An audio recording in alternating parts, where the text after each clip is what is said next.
the United Kingdom has been the first to bitch out and capitulate to Donald Trump's tariff campaign. Yeah, Donald Trump thinks he's the number one capitulator in chief. Wrong. Keir Starmer, undefeated, number one, holding the title belt over his head. I capitulate more than anyone else. And in fact, if you try and take this belt off me, I'll give it to you, which is why I deserve this belt.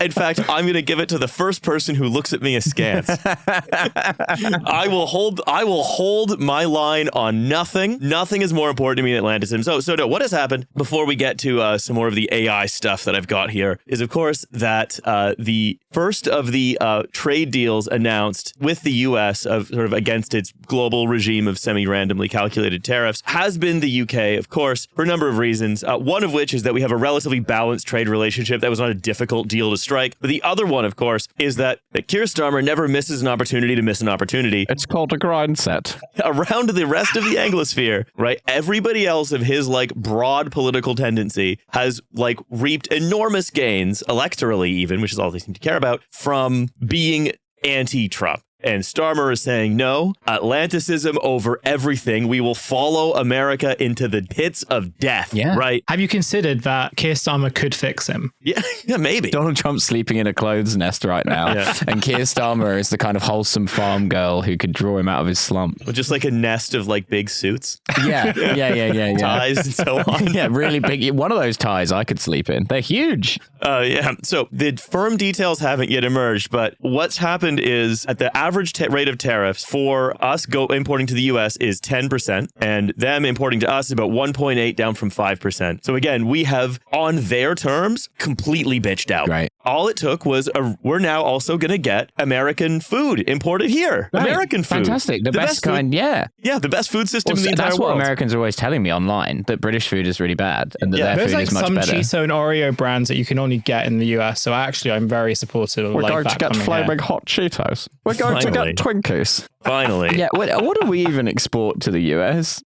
Jaguar Land Rover. Great. Steel and aluminium. Fantastic. A huge number of services that just are being ignored. Films. We export a fuck ton of films. Presumably services aren't really covered under this, right? No. Yeah. So it wouldn't have mattered really for most of what we do because we have a service economy. The overall boost to GDP will be 0.1%. But it was worth it because we got to capitulate, and that is why king. Yeah, that's the thing. It's not the winning or taking part that counts, it's the losing.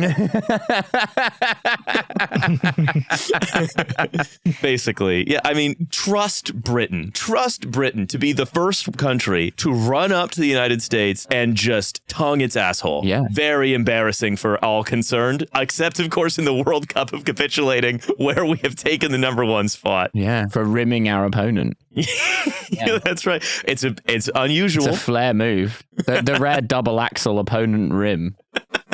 Okay, all right, but that's enough of the trade deal. More details will, I'm sure, emerge. They're saying, we're not compromising our food standards. I don't understand how that matches up with importing huge amounts of U.S. beef, because presumably what's going to happen is that Donald Trump, the guy who never goes back on a deal ever, right? He always keeps up his end of the bargain, is now this is going to be the end of it. He's not ever going to say, your food standards are a non-tariff barrier. You must relax them immediately, or the trade deal goes away again and Jaguar Land Rover has to close a factory. Yeah, and this is great as well because also the FDA have announced that they're going to stop inspecting food in the US because they've lost too many staff or whatever, which I'm sure will have no negative consequences. What every British person should do is if on every like piece of meat or like sort of animal derivative product that's shipped to the UK, they should just put a little screen with a little battery on it, and then it's a movie. For example, if you buy a carton of milk, let's say it was imported from the US, you wouldn't because you wouldn't ship milk that far, but let's just say, right? Why not? Or like a steak, right? Sure. Buy a steak. You go to the store, you buy a steak. They slap a little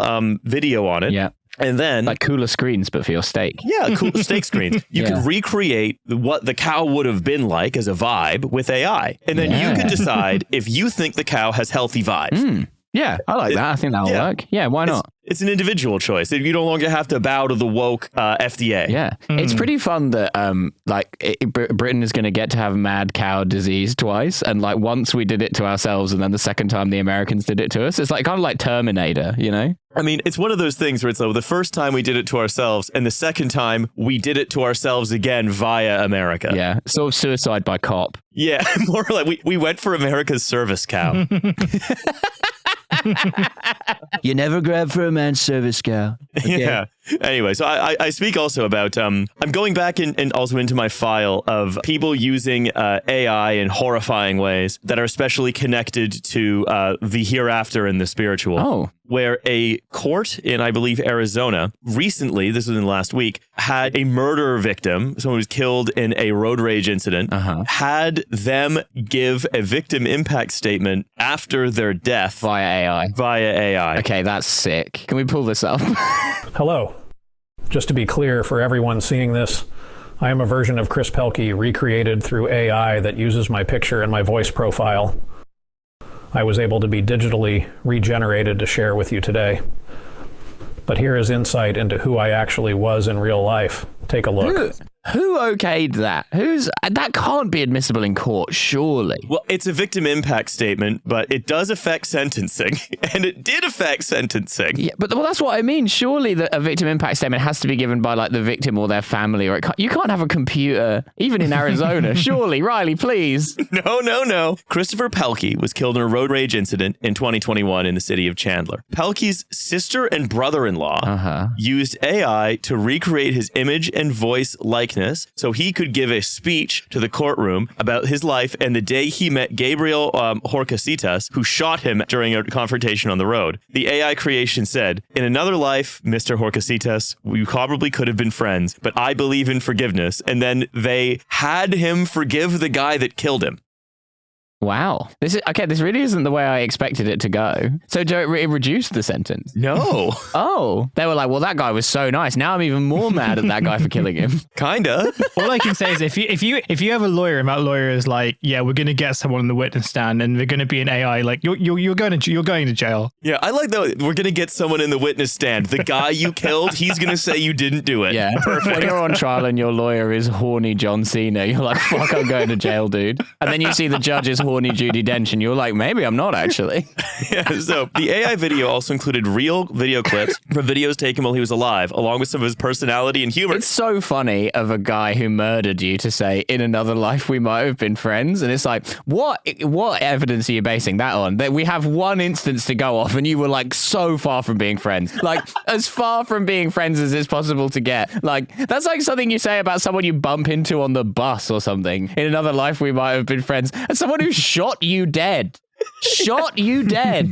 Yeah, maybe he would have shot someone else and we would have hung out about it. Maybe I could have been your lawyer. Yeah, I could have been your sexy AI lawyer. Yeah. So then he said to everyone in the courtroom, "The best I can ever give you of what I would have looked like if I got the chance to grow old is then was like aged up with an age filter." Oh, don't tell me they fucking face-apped him. No. Yeah, they face-apped him in his victim impact statement. He's only been dead for 4 years. What do you mean? It's irrelevant. He wouldn't be old now anyway. Here's what I would like if the trial was happening now and he was alive. Like if he'd been shot non-fatally, he wouldn't be an old man. He'd be about the same age he was when he died because it wasn't that long ago. And here's what I'd look like if I was black or Chinese. Yeah. Said the murder victim. By killing me, you prevented me from becoming black or Chinese. Remember, the AI went on to say, "Getting old is a gift that not everybody has, so embrace it and don't worry about your wrinkles." Okay, wow. It's sort of like an Instagram beauty advertising statement at the end of the victim impact. Yeah, I like that victim impact statement / Dove ad that they seem to have produced using. All bodies are beautiful, especially mine, which you shot dead. Which you shot dead. I think we could be friends. Yeah, I was just learning to love my love handles, and then you shot me dead. You shot me in a sort of car argument. Yeah. And to be fair, I have now lost a lot of weight.